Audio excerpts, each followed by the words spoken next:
All right, what's up, everybody? Welcome back to the channel. If you're brand new, I'm Alan Branch. Glove up. This is my man David Dice. How's it going, buddy? Good. Here we go, man. Yeah, Ready to roll. guys. I'm on the coast of North Carolina in Wilmington. David is in Richmond, Virginia. And what we do is we try to weekly, once or twice a week, we're running these open live sessions for fighters, for coaches, people in martial arts, people who want to learn the fight game. And every week we're bringing some new type of training. Also Q&A time. So if you get questions, whether you're watching live or if you catch it after the fact, just put them in the comments. Dave, what are we covering today, man?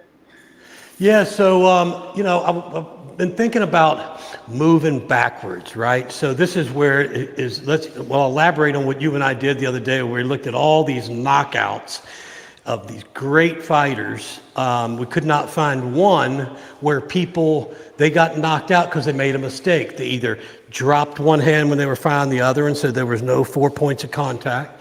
They drew back, okay, circled, right, went down before they came up.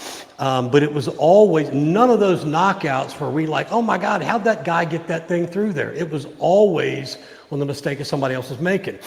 The biggest mistake I think new fighters make is they don't use their feet to make people miss.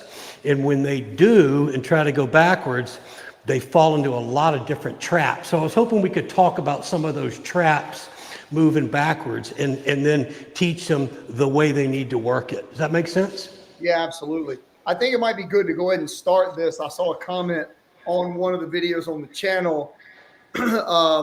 It was my 90-second, learn to box in 90 seconds. It was a series of reels where I'm covering the basics, And one of the guys, I mentioned the 3-point stance, and his comment was 3-point stance. Like, there's still a lot of people on the channel who don't understand that. Okay. So we'll cover. And guys, we do free content like this all the time, but we also have a membership area of our YouTube channel where every single thing you'd want to know about the fight game is broken down from start to finish right here on the channel. It's a couple bucks a month, supports us, gives you access to quite a bit of stuff. We also have an app. So if you want to go farther in depth, you can. All this information is free, but if you want to know more, just comment, let me know. Also, if you're watching, make sure you say hello. Let us know where you're from. Don't hesitate to ask questions. All right, Dave. Any questions? There's no bad questions. If you don't agree with something, you're welcome to say, well, I've always heard this, and then we'll explain the why. And if our whys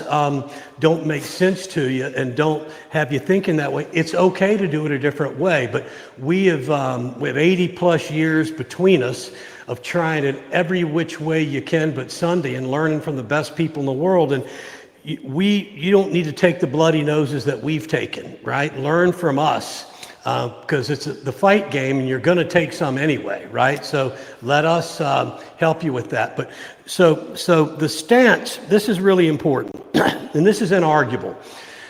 So you want to be on train tracks, right? Most people, what they do is they fight on a tightrope.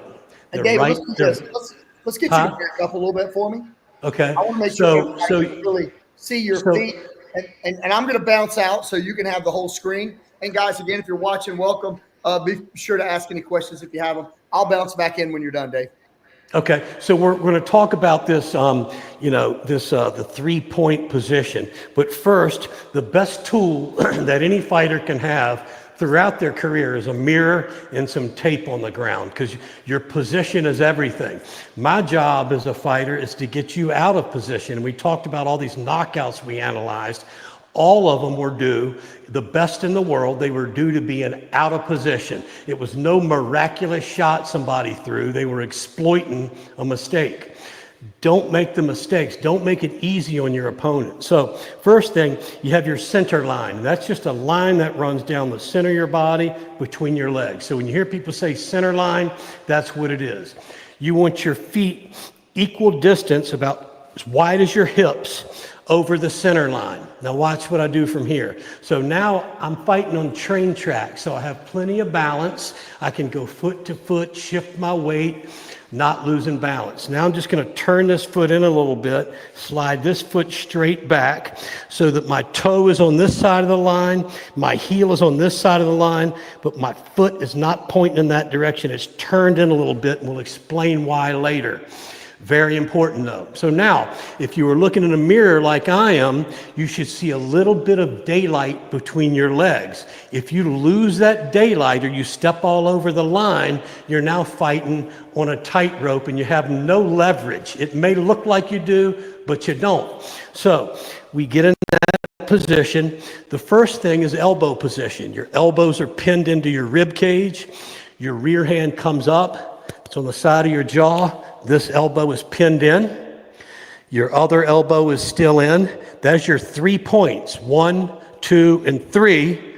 And then you bring your front hand up so that your forearms are parallel and you're looking between your fists, not around your fists. This A-frame doesn't work well in fighting.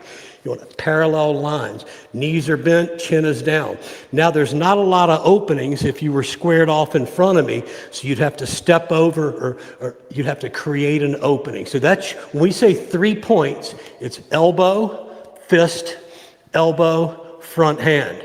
Now, every punch you throw, every elbow you throw, every strike you throw, you go from a 3 point to a 4 point. So if I'm jabbing, my fist is on my target, that's point number 1. Shoulder against my jaw, that's point number 2. Fist here, that's 3. Here's 4. So we go from 3 to 4. When we throw the right hand, we're at 3 to 4. When you throw the hook, we're at 3 to 4. This is on the face, my jaw, face, there. That's an always thing. If you can practice that and be real disciplined when you're punching, that's where all the knockouts came. People would throw this, they would drop this hand, because your body wants to do that for balance. Throw the hook, this hand would come down and they'd catch you. Very, very hard to get knocked out if you stay real disciplined with your punching and covering. So hopefully that helped that. But now what I really want to talk about is how do you move backwards, right? Because if you can make people miss you with quick footwork, you're safe, right? Controlling the distance. But there's a lot of pitfalls in moving backwards, and I'm going to cover the ones that most people fall into. Alan, did you want to jump in and kind of chat about this for a second? You want me to get right into that? No, man, I think that the covering the 3 point and 4 point stance, anybody watching this video, regardless of the level that you are or the style that you are in, could do yourself a favor to rewatch that about 10 times and make sure that you can drop into that stance instantly, and that on the end of each shot that you're covered that way would save you a lot of heartache down the road if you take the time to do that. Good job. And those guns, right? So yes, when you'll hear us talk about this, a jab is centered.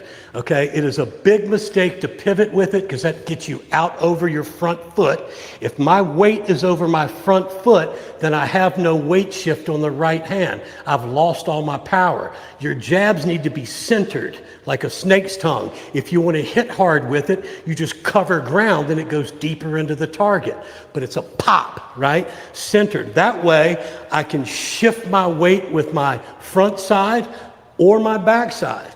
If I get over that foot, I now can't shift my weight with this hand, and my right hand's going to be an arm punch, okay? And anybody that gets over that in any other kind of fighting, you're in trouble because they're going to leg kick you, take you down. So you have to stay centered, and then every shot after that has torque and weight shift. Now watch, if I'm going to throw a right hand, okay, I'm going to turn my heel, my hips, my shoulders, and the first thing I do is just change my hands. So now my rear hand became my front hand, this hand becomes my back hand. I have 3 points of contact, then I pop the punch. The power comes from the gun. Think about bullets being punches. Your punches are bullets that are fired out of these guns. And we have 3 force generators in every punch other than this jab. You have rotational force, okay? You have weight shifts, so if I weigh 215, I'm dropping 215 on them, and I've got rotation, and then you have speed. God's law or physics is force is mass times acceleration. So if you have speed, rotational, and weight shift, you've generated the force. That's the gun. That's just a bullet that flies out of it. Just like an uppercut, angular shot, elbow, but the gun is here. So go back and look at those videos where we talk about how to generate power. And guys, this isn't my opinion. We can argue anybody with this. This is physics. These are God's laws, right? You got to shift your weight and torque. Now, in the beginning, we teach a big pivot because it's almost impossible to teach people to get their weight from one side to the other without pivoting. The pivot allows that hip and it helps you get to that other foot. Later, you'll be able to do it without so much pivot. So guys, trust me, when we see these comments, oh, you don't need to pivot that much. This is a process. We've been doing this a long, long time. I would much rather say, do you always need to pivot that much? And then we would have said later, no. But if you've ever coached a bunch of people to get off of that foot and torque, and you don't pivot, they do that, and it just like golfers and baseball players, it's called a reverse pivot. It's a hard habit to break. They stay over that foot. That pivot helps you to roll the hip and shoulder and learn to shift your weight. Then later you can do it without as much pivot. Does that make sense? Absolutely. And okay, so now let's talk about moving out. Huh? Pivoting when you punch is sort of a lost art. Like people now are used to watching strikers that may be great grapplers, but in their striking game maybe isn't up to par with their grappling game. So they're setting the standards of what their striking should look like by fighters who just aren't that great of strikers, and they need to reroute back down to the basics and get that right before they start developing a flashy style that they see on TV. Does that make sense? Yeah, absolutely. And the other thing too, so here's what I want anybody that's watching to pay attention to this. The more rib cage you see when somebody's punching, the less effective of a puncher they are. If you look at Mike Tyson, you look at these great boxers, you barely see their rib cage. You know why? Because what they do is they're torquing and then letting it fly. The punch doesn't start first. You're torque first, then the punch goes. Look at the difference. If I punch first, see all this rib cage? If I torque first, bang, you just see it for a split second. Bang, right? That's the difference. And I want you to pay attention to this. Watch MMA, watch some amateur boxing, watch tough men contests, and then watch elite pros, and you will rarely see their rib cage. So now that doesn't mean arm punch. That means rotate, then shoot, rotate, then shoot, rotate, then shoot. That's how you do it. If you watch any of the great old boxing coaches, they'll tell you the exact same thing. I've never heard an elite level coach teach it any other way. All right, so now let's talk about one issue that we're dealing with is like on one of the videos we were breaking down, because if you're watching, guys, welcome. Make sure you comment, say hello, ask any questions that you have. But Dave, we're all about, it's not just the how, but the why, and we want to explain the why. Well, in today's society, if you explain anything, everybody's like, oh, it took you too long to explain it. We're not going to jump in and show you the end result from the beginning without explaining the how and the why, because the generation today, self included, our attention span's about as long as that of a goldfish. Instant gratification.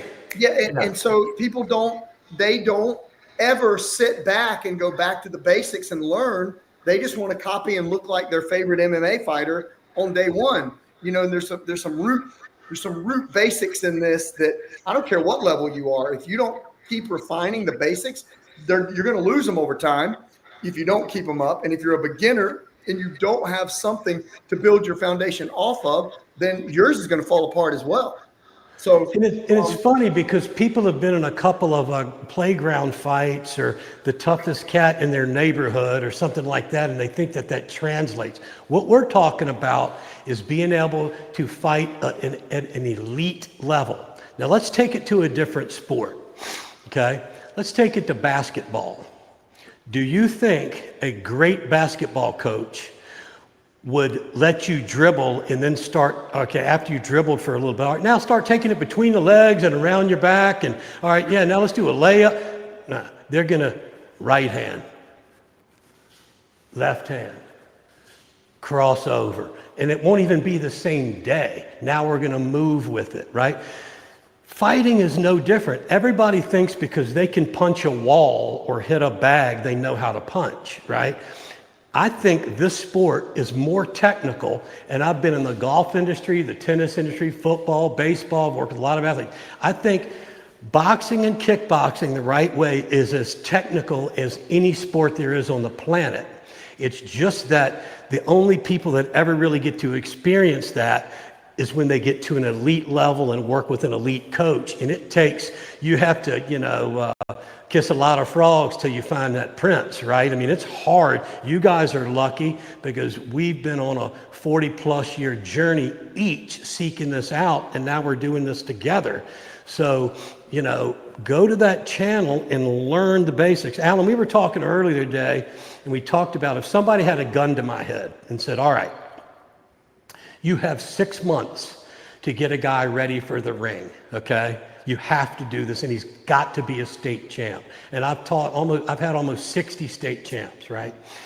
And how would you do it? And they had to do exactly what you said. Man, I would give baby little spoonfuls. I would have them get that position first, then get out of position, then get in it and know what the perfect position is with both sides forward. I wouldn't teach them another thing until when I said position, bam, they hit that position. Then I would teach them how to move forward with it. That's it.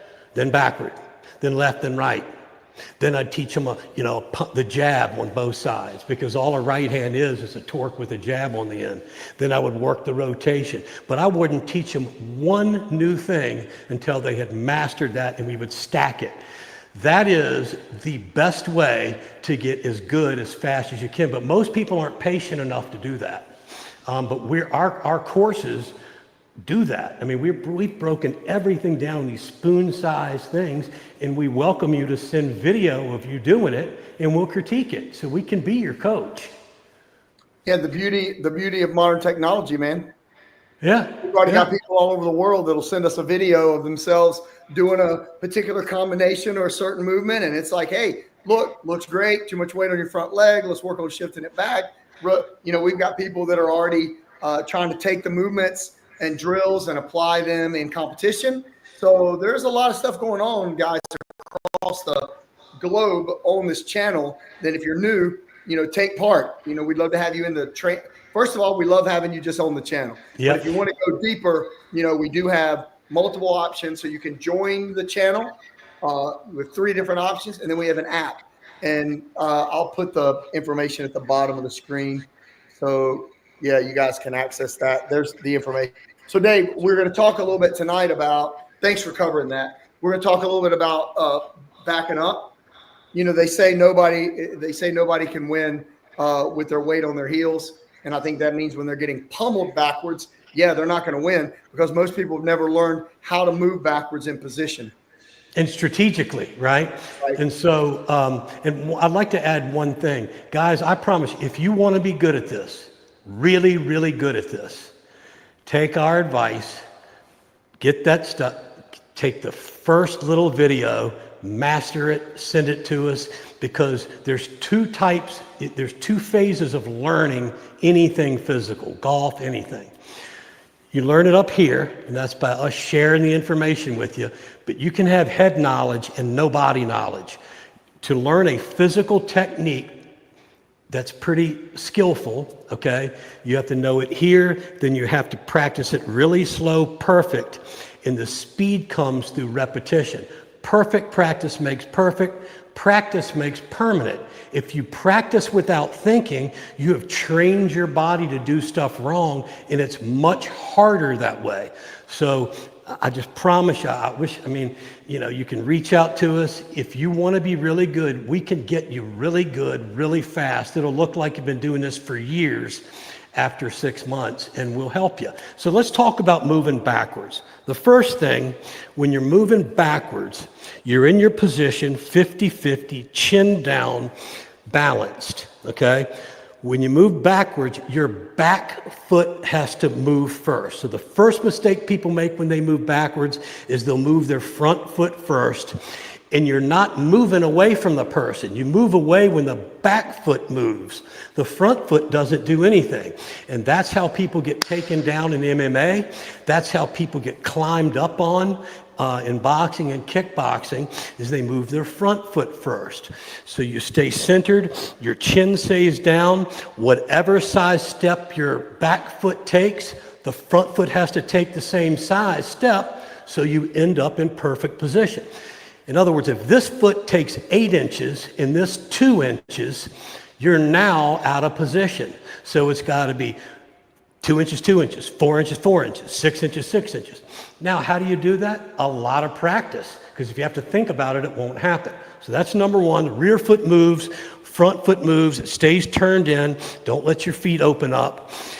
Second thing, you stay centered. You never move your head backwards, and that's human nature. If you throw something at somebody's face, they're going to go like this. They're going to squint their eyes and go backwards.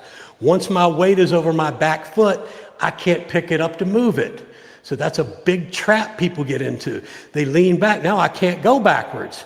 I can only do that if I'm centered, okay? So you can't get over that foot. Another trap is that chin going high in the air. You got to drop the chin, keep your knees bent. You don't stand up when you're moving back. You push out like that and you keep your posture right there. That's how you got to move backwards. If you do it, and then you can take 2 steps, pop, pop, right? But you stay centered, so at any time you could fire. And if you do that quickly, you can create a gap and then catch people coming in. Now think about this. If somebody's moving forward with a fast jab, you don't know when that's going to happen. So they get to start the move.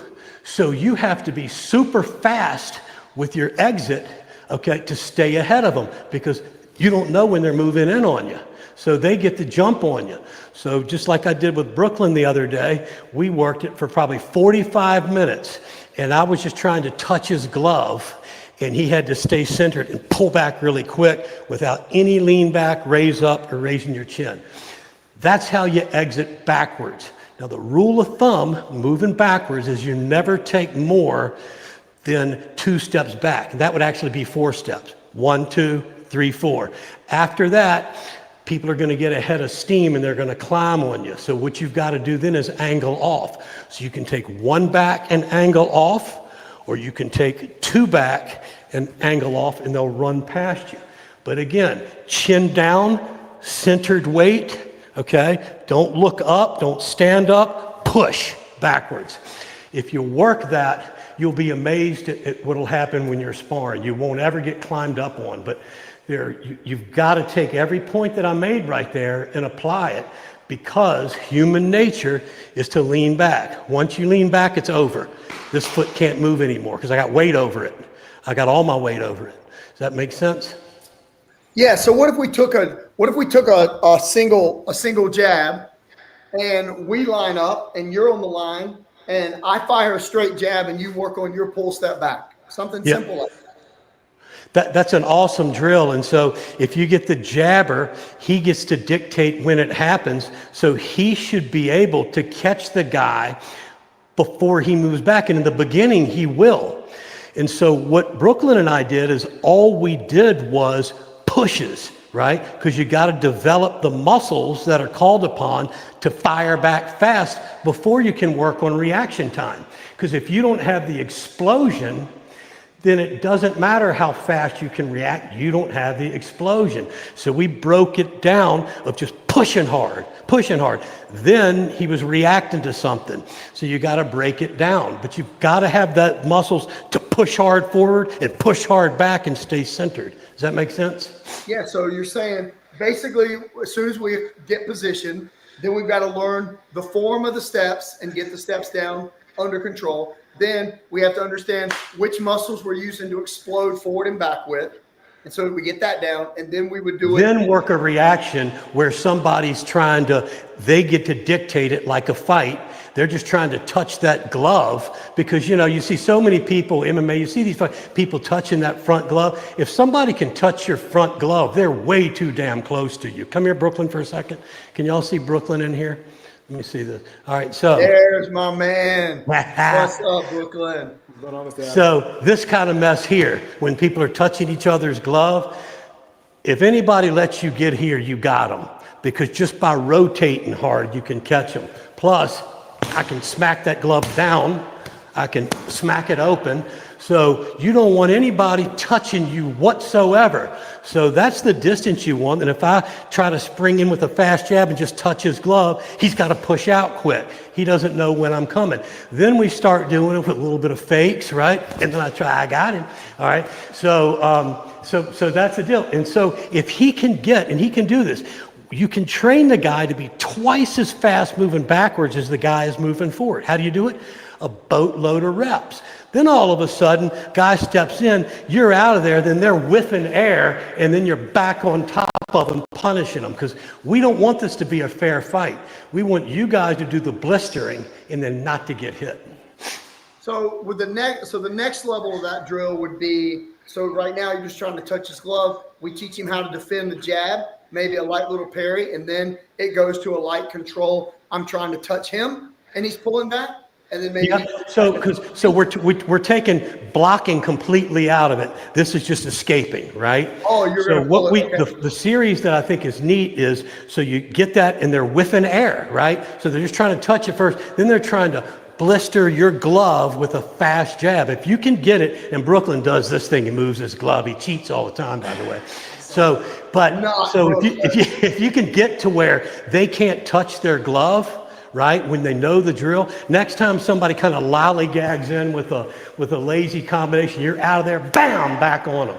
So then what we do is we work blitzes. As you know, in MMA especially, and in boxing now, they're crossing their feet. They're doing these blitzes forward. You can move forward a lot faster than you can move back. So then I'll have Brooklyn do a one step out and then over so that I would blitz past him. And that's what'll happen if you go out and over really quick, out and over, then a double out and over. You never go 3 steps back because they'll get too big of a head of steam. But when you're going over, you got to clear that line and give them a path to go through, and then you just send them home with something. That's kind of the series. Then we take your blocking series, Alan, and like tonight we did that where we were just working blocks. You couldn't move your head, you couldn't move your feet. One guy's back against the wall. You've got to sit there and eat those shots and block them. Hey, do me a favor. I'm going to bounce out while you do it so we can make sure we see it. You showed everybody straight back. You showed them angle right. Could you show angle left again? Angle left, yep. So, and it's the same angle you're cutting. So if my opponent is here and I step in and rip a combination, once I stop, any average fighter, that's when they start punching, right? So the objective is fire, move, fire, move. So if my guy is here and I rip something, instead of moving back, I'll cut that left angle, firing them again, cut that left angle so you don't let them get set. So a left forward angle and a right forward angle we've covered. And those are the angles you're doing, but we do it moving back. So I'm going to do it without Brooklyn once. So I'm going to step back one time, chin down, I'm not leaning back, I don't rock back at all, push back, and then I shoot the right foot over with a baby drag, and now I've done a quarter turn, so I'm now facing this wall in a fighting stance. The left angle is back, back, I shoot the front foot and spin. Now notice my front foot separates from the center line because you've got to give them a lane to run past you or they're going to get hung up on you and you won't be able to clear. And then you can just do it with one step. Back, shoot, pull, back, shoot, turn. So that is the left and right angle done with my left side forward. And we can add strikes to that. We can add in there. So what in the punch combination series, your left angle, we call that turn. So at the end of whatever I know I'm not set up today. I planned on you doing most of this, but it's quarter finish your combo, quarter step, turn, you've loaded your rear leg and you fire off the rear hand. So any kind of combination like that, you guys, that you can put into action that would, as soon as you get to the point where you're ready to add strikes, you built yourself. Dave, how long would it take, you think, somebody's brand new, they're on the channel, they're like, hey, I want to get good, I want to learn what he just did. How long would it take them, do you think, to get to a point where they could do that drill with strikes? I'd say 60 days if they're taking it baby steps. So watch it, train the next day, watch it, train the next, stay with one point, then go to the next thing. In about 60 days, you'd have the jab, the torques, the footwork, the balance, the ability to move forward, back, left, right, angle forward, left, angle forward, right. That's not a long time, man, 90 days at the most, and they could have the blocking down. And the beauty of these angles, all this works for boxing, kickboxing, MMA. So people are going, what if the guy, dives at your feet? Listen, have you ever seen a great striker go against a guy who's trying to take his feet out and he never takes him down? Because that guy knows how to move back and can push his head down. What happens is who they tackle all the time is the people that move that front foot, or they get out over their rear foot and you can't move backwards. So, the guy who has a fast takedown is not always the dominant fighter. It depends on who he's going up against. Well, and we work with grapplers as well, guys. So everybody's on the same team. But another problem that strikers will have is they will become front foot heavy, and they'll allow too much hang time on their front leg. And so you're against a grappler, and you've got too much weight forward. You lean forward, you extend overhand punches, which gives them the open door to dive right under your leg. So you're lunging. All leaning is a form of lunging, and you're extended, and your weight's too far forward, and you basically are giving up the takedown. You're giving up the leg kick because you didn't have position right and you didn't move your feet correctly. So David's basically saving you from all of this if you just take the time to learn the fundamentals correctly. Go ahead, Dave. And the other thing that I see a lot, Alan, is people they'll go down low and throw an overhand right. Well, the reason that stuff lands is the people in the ring have not had enough time seeing real punches come and having the confidence to do baby moves. They overreact, okay? And then, or people will fake a punch and dive down, and they'll take that fake like that rather than just going boom, right?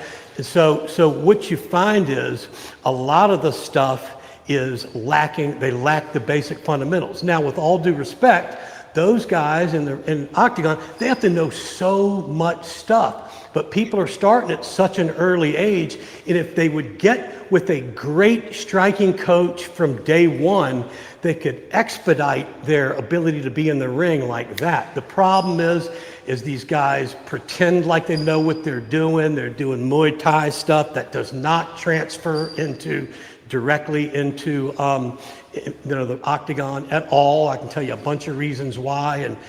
But anyway, seek out the right material, and then what people get caught with, you won't get caught with, right? So I liken it to batting practice.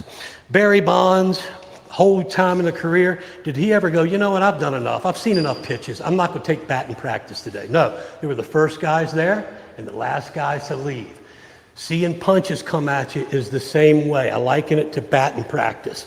You got to constantly see them so your timing and your eyes can dictate the angles that they're coming in, what is being thrown, what's being faked, is it getting closer to me, farther away. So you got to work boatloads of defense. People do way too much free sparring. And it's not controlled sparring. It's not sparring with a purpose. Point of view sparring is what we do. Sparring a particular skill or attribute. It's just freestyle sparring, and there's a lot of it way too early. Yeah. We definitely agree on that. So guys, any questions on the moving backwards, having the base position? If you want to see the full breakdown of all of this in detail with David inside of our YouTube channel and inside of our app, we have a masterclass on footwork, which is 10 different videos on all the footwork angles. We have a masterclass on the jab, which is 10 different versions of the jab, how to train them, how to develop them. plus all of the tie-in of all of our fighters college curriculum and my flow combination series. And that's not counting all of the Joe Louis direct trainings and seminars that are in there. So that's what's available in the member side of things if you want to go next level from just the regular YouTube stuff. Dave, so what do you so that's good stuff, man. And hey, let me end with one thing. So we started with position, right? That 3-point stance, okay? If you're balanced, okay, you got a 50-50 weight, you can rip that jab, okay? You can do everything out of this. When you cut an angle, you've got to know when you cut that angle, you end up in that position.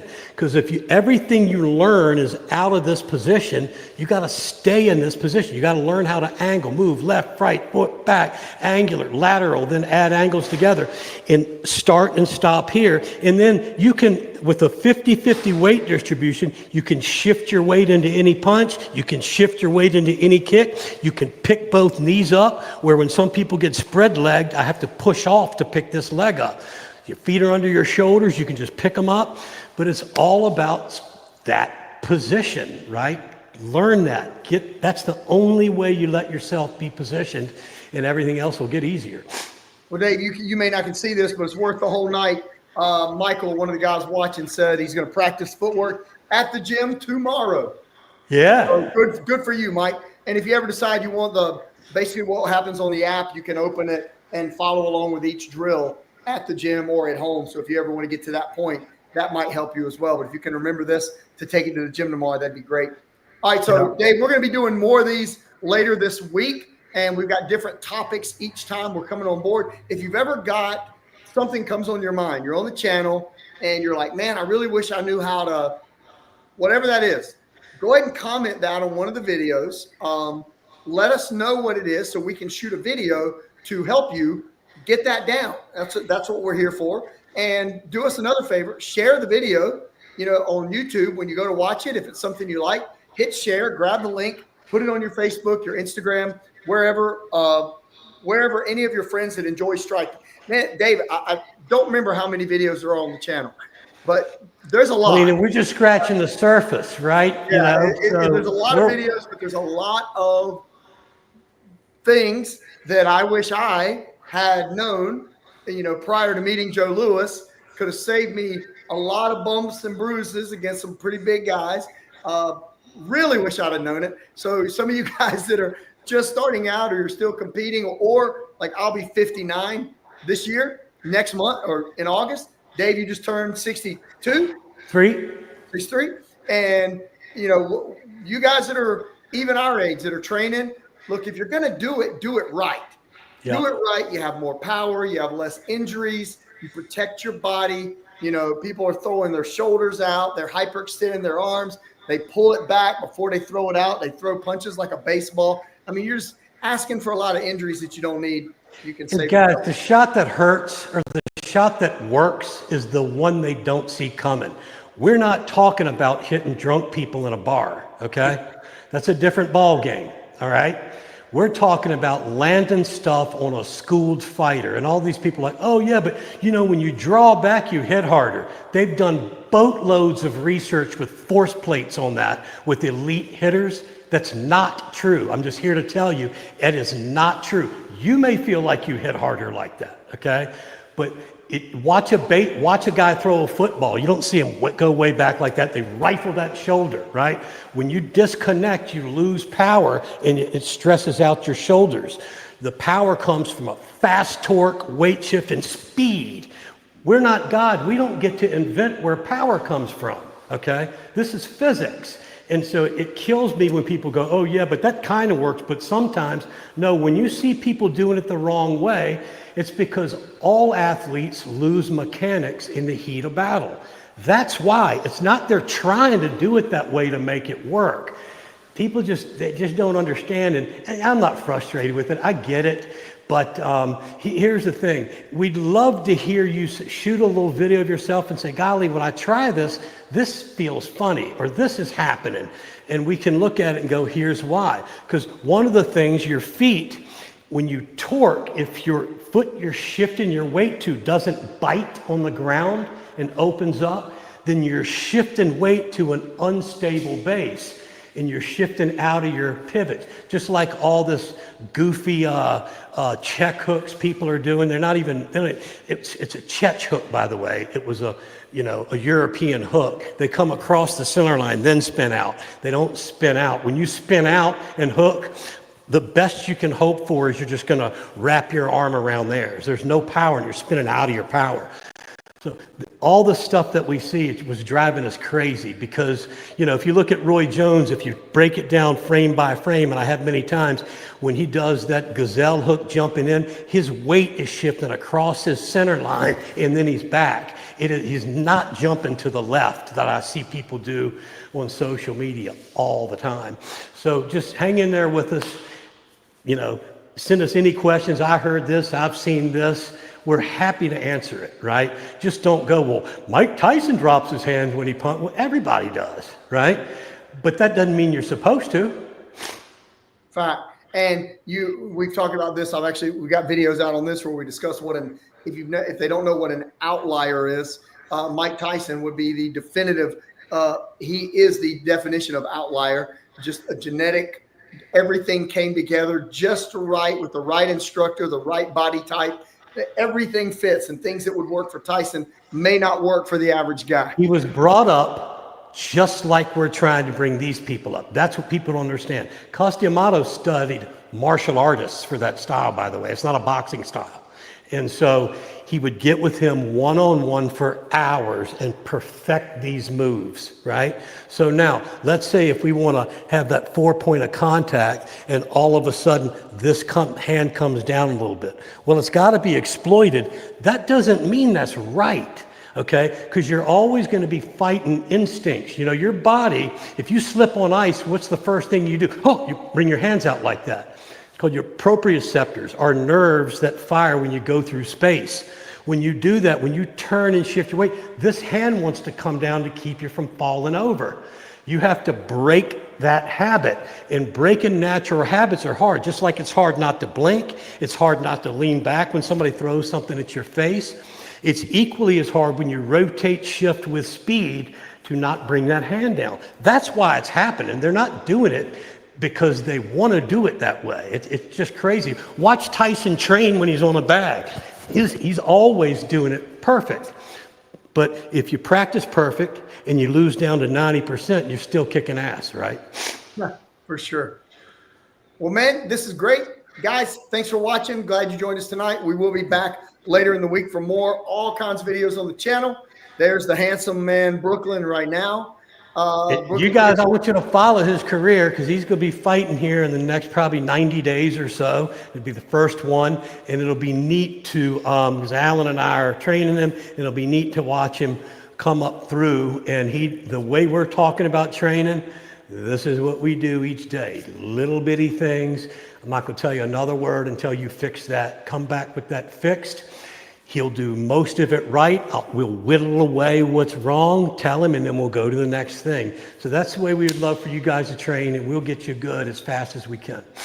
Brooklyn, it's worth the time doing it step by step, isn't it? Yes, it is. Yes, absolutely it is. All right, guys, thanks for watching. Appreciate you being here. If you have any questions, put it in the comments. If not, we'll see you next video.